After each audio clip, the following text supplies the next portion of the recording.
Heat class 7th NCERT important topic conduction, convection and radiation.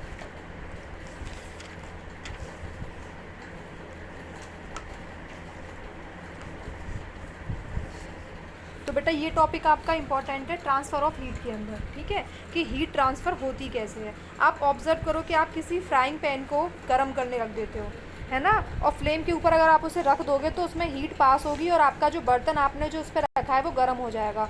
और अगर आप उसे फैन फ्लेम से रिमूव भी कर दोगे ना तो इतनी जल्दी वो ठंडा नहीं होगा, वो ठंडा धीरे धीरे करके होगा, तो क्योंकि हीट ट्रांसफ़र हुई है पैन के पास, पैन से आसपास का सराउंडिंग में भी ट्रांसफर। ऐसा होता है कढ़ाई अगर रखी है तो उसके दूर भी तुम थोड़ा सा हाथ रखते तो भी हमें गर्म फील होता है, क्योंकि उस पैन के आसपास भी हीट क्या हो जाती है, ट्रांसफ़र हो जाती है, हीट फ्लो करती है, ठीक है। हीट हमेशा हॉटर ऑब्जेक्ट से कोल्डर ऑब्जेक्ट की तरफ फ्लो करती है, क्योंकि अगर वो कढ़ाई गर्म हो रही है तो वो खुद तो गर्म है, तो वो तो हॉट है, और वो ट्रांसफ़र कहाँ हो रही है, कोल्डर ऑब्जेक्ट की तरफ, ठीक है ना, ठंडे, तभी आसपास का इलाका भी क्या हो जाता है, ठंडा हो जाता है। इसमें तीन चीज़ बहुत इंपॉर्टेंट है। पहला कंडक्शन, बेटा तीनों ही चीज़ों में, कंडेंशन हो, कन्वेंशन और रेडिएशन, तीनों में हीट का ही ट्रांसफ़र होता है, लेकिन होता अलग अलग तरीके से। कंडेंशन में क्या होता है, हीट ट्रांसफ़र होती है हॉटर एंड से कोल्डर एंड की तरफ, यानी कोई चीज़ जो बहुत ज़्यादा गर्म है वहाँ से ठंडे वाली जगह पे वो ट्रांसफ़र होगी। जैसे कि तुमने कोई रॉड ले ली है और उस रॉड को तुम क्या कर रहे हो, आग में कर रहे हो, आग जल रही है और आग के अंदर आपने उस रॉड को रख दिया है, वो रॉड यहाँ से गर्म हुई है, लेकिन वो धीरे धीरे करके पहले यहाँ पे तो वो ठंडी होगी, क्योंकि यहाँ पे तो तुमने आग लगाई नहीं है, आग तो तुमने आगे लगाई है, तो अगर तुमने आग आगे लगाई तो यहाँ पे कैसे आग पहुँची, क्योंकि वो हॉट है, जहाँ पे हॉट थी वहाँ से कहाँ पे ट्रांसफ़र हो रही है, कोल्ड रीजन की तरफ ट्रांसफ़र हो रही है। तो कंडक्शन में क्या होता है, हीट ट्रांसफ़र कहाँ होती है, हॉटर रीजन से कोल्डर रीजन की तरफ ट्रांसफ़र होती है, ठीक है। तो ये कंडक्शन के अंदर होता है, ज़्यादातर ये सॉलिड के अंदर होता है बेटा, सॉलिड के अंदर हीट इस कंडक्शन प्रोसेस के थ्रू ही ट्रांसफ़र होती है, ठीक है। दूसरा क्या है आपका बेटा, कन्वेंशन है। तो अभी कंडक्शन में हीट ट्रांसफ़र होती है इजीली, ठीक है। एग्जांपल इसमें जैसे एल्यूमिनियम की कोई रॉड है, कॉपर की हो, आयरन की हो, इन सब में आपका कंडक्शन ही होता है। लेकिन अगर इंसुलेटर की बात करोगे तो इंसुलेटर के अंदर ऐसा नहीं होगा, ऐसा सिर्फ कंडक्टर के अंदर ही होगा, यानी कि जो हीट ट्रांसफ़र कर सकते हैं वो उन्हीं सब्सटेंस के अंदर ऐसा होगा, और इंसुलेटर ट्रांसफ़र नहीं करता। लकड़ी को एक साइड से गर्म करो वहीं से गर्म रहेगी, दूसरी साइड में गर्म नहीं होगी, ठीक है। तो इंसुलेटर के अंदर ऐसा नहीं होता है। दूसरा है कन्वेंशन बेटा, कन्वेंशन एक ऐसी प्रोसेस होती है जिसमें पूरा का पूरा वाटर हीट हो जाता है। आप देखो अगर पानी को आप गर्म कर रहे हो तो पानी ऐसा नहीं केवल नीचे नीचे का पानी गर्म होगा, ऊपर तक पूरा पानी गर्म होगा। आप पूरा हाथ उसके अंदर डालो आपका पूरा हाथ जलेगा, ऐसा नहीं केवल नीचे नीचे वाला ही गर्म हो, लेकिन वो ऐसा होता कैसे, लेयर वाइज होता है। जैसे आपके किसी बीकर में आपने पानी रखा है गर्म करने के लिए, यहाँ पे स्टोव लगा हुआ है, पहले आपके पानी के नीचे वाला पार्ट पानी गर्म होगा, फिर वो नीचे वाले पार्ट पानी के जो गर्म पार्टिकल है वो गर्म पार्टिकल ऊपर जाएंगे ऐसे ऐसे करके, फिर नीचे ऐसे घूमते रहते हैं वो, इस वजह से वो ऊपर वाले पानी को भी गर्म कर देते हैं। फिर वो थोड़ा सा पार्टिकल और ऊपर जाते हैं और ऊपर जाते हैं ऊपर वाले पानी को भी, यदि पानी गर्म होता है लेयर बाय लेयर पार्टिकल के ऊपर नीचे मूवमेंट करने की वजह से आपका पूरा पानी गर्म होने लग जाता है। लेकिन स्टार्टिंग में केवल नीचे वाला पोर्शन गर्म होता है, फिर थोड़ा ऊपर वाला, फिर उसके और ऊपर वाला गर्म होता है, ठीक है ना। तो इसमें हीट सोर्स के पास, आप हीट सोर्स के पास इसे ले जाते हो, लेयर बाय लेयर आपकी हीट क्या होती है, फिर ट्रांसफ़र होती चली जाती है।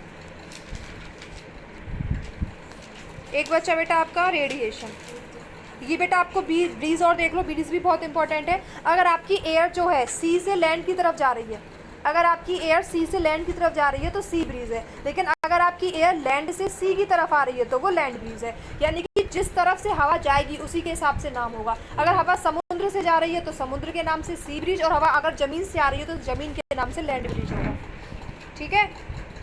अब एक रेडिएशन का सबसे बड़ा एग्जांपल बेटा आपका सन है। सन से जो हीट आती है वो जिस प्रोसेस के थ्रू आती है वही प्रोसेस रेडिएशन कहलाती है, यानी सन से जो हमें हीट मिल रही है, सन जिस प्रोसेस के थ्रू हमें हीट दे रहा है वो प्रोसेस आपकी रेडिएशन है, ठीक है ना। ट्रांसफ़र जो होता है हीट रेडिएशन के थ्रू, उसमें किसी मीडियम की ज़रूरत नहीं पड़ती बेटा, वो बिना किसी मीडियम के ट्रांसफ़र होती है। अगर आप बैठ जाओगे कमरे में हीटर के सामने तो हीट से आप ऑटोमेटिकली आप गर्म हो जाओगे, ठीक है ना। तो ऐसी रेडिएशन से जो हीट आती है कोई मीडियम नहीं होता उसका, ठीक है ना, वो ऑटोमेटिकली आपके पास आएगी और आपके आसपास के सराउंडिंग को क्या कर देगी, गर्म कर देगी।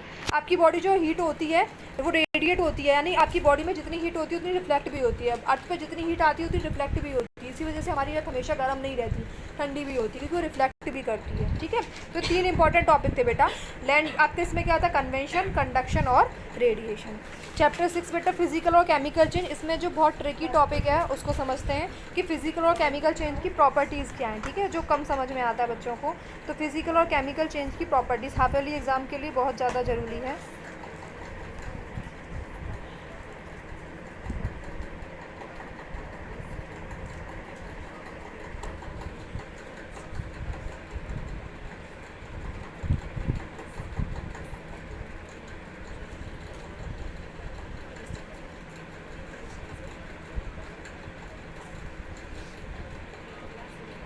तो प्रॉपर्टीज़ में बेटा फिजिकल प्रॉपर्टीज़ और फिजिकल चेंज, तो आपको पता है कि शेप, साइज, कलर, स्टेट में कोई भी चेंज होता है तो फिजिकल प्रॉपर्टी या फिजिकल चेंज होता है ना। अगर आपके किसी प्रकार के केमिकल्स की मदद से कोई चेंज हो रहा है, आपके सब्सटेंस का कलर अगर बदल रहा है केमिकल्स की मदद से रस्टिंग हो जाती है, आयरन जो होता है आपका क्या हो जाता है, रस्ट हो जाता है, रस्ट ख़राब हो जाता है, तो वो आपका केमिकल चेंज के अंदर आता है। प्रॉपर्टीज़ में बेटा सबसे इंपॉर्टेंट जो आपकी पहली प्रॉपर्टी है वो आपकी प्रॉपर्टी आपकी है कि किस तरीके से आपका जो सब्सटेंस है वो बदल रहा है, ठीक है, केमिकल्स की मदद से बदल रहा है, केमिकल रिएक्शन की मदद से बदल रहा है। केमिकल रिएक्शन क्या होती है, कोई भी चेंज आपको इसमें आपका एक या एक से ज़्यादा नए सब्सटेंस का फॉर्मेशन होता है तो वो केमिकल चेंज होता है, और केमिकल रिएक्शन जो केमिकल चेंज को करने में मदद करती हैं, ठीक है ना। उसके बाद में देखो एक important topic rusting of iron. Rusting of iron क्या है, आपका इंपॉर्टेंट टॉपिक है। तो शेप का बेटा चेंज हो, साइज का चेंज हो, जैसे आपकी कोई चीज़ बड़ी है आपने उसे तोड़ के छोटी कर दी, है ना, साइज बदल दिया। कलर आपने उसका बदल दिया, जैसे कोई चीज़ पहले पिंक थी अब वो रेड हो गई है तो कलर बदल दिया, ठीक है ना। तो ये सारी अगर सब्सटेंस में, स्टेट में अगर आप चेंज करते हो तो फिजिकल प्रॉपर्टी होती है। अगर सब्सटेंस को फिजिकल प्रॉपर्टी में ले जाओगे तो फिजिकली चेंज होगा। फिजिकल प्रॉपर्टी मतलब क्या बेटा, फिजिकल प्रॉपर्टी वो प्रॉपर्टी होती है जो आपको दिख रही है, किसी भी चीज़ की साइज क्या है, किसी चीज़ दिखती कैसी है, किसी भी चीज़ का कलर क्या है, ये उसकी फिजिकल प्रॉपर्टीज़ होती हैं। और वो चीज़ किस चीज़ से मिलकर के बनी है ये आपकी केमिकल प्रॉपर्टी होती है।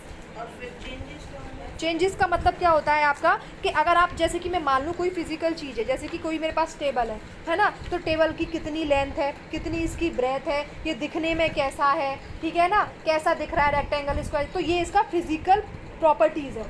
और फिजिकल चेंज मतलब आप इसके साइज में चेंज कर दो, आप इसके कलर में चेंज कर दो, आप इसकी ब्रेथ में चेंज कर दो, तो ये क्या है, फिजिकल चेंज। और केमिकल का मतलब क्या होता है बेटा, केमिकल का मतलब होता है कोई भी चीज़ किस चीज़ से मिलकर के बनी हुई है, कौन कौन से सब्सटेंस आपने ऐड करे तब जा कर के ये टेबल बनी, और नई चीज़ बन जाए उसके। हाँ, तो अगर आपने उस नई सब्सटेंस से, जिन सब्सटेंस को मिला करके आपने वो चीज़ बनाई है, जो जो सब्सटेंस आपने उसके अंदर डाले हैं और उनको डाल करके आपने उसे बनाया है ना, वो सब्सटेंस जो आपने बनाया, अगर उस सब्सटेंस के बनाने वाले जो कंपोनेंट्स है, जो इंग्रेडिएंट्स है, अगर आप उनमें कोई बदलाव कर देते हो तो वो केमिकल चेंज हो जाता है। और वो प्रॉपर्टी जिनसे, वो सब्सटेंस जिनसे मिलकर के वो सब्सटेंस बना है वो केमिकल आपके प्रॉपर्टीज़ हो जाएंगी, ठीक है।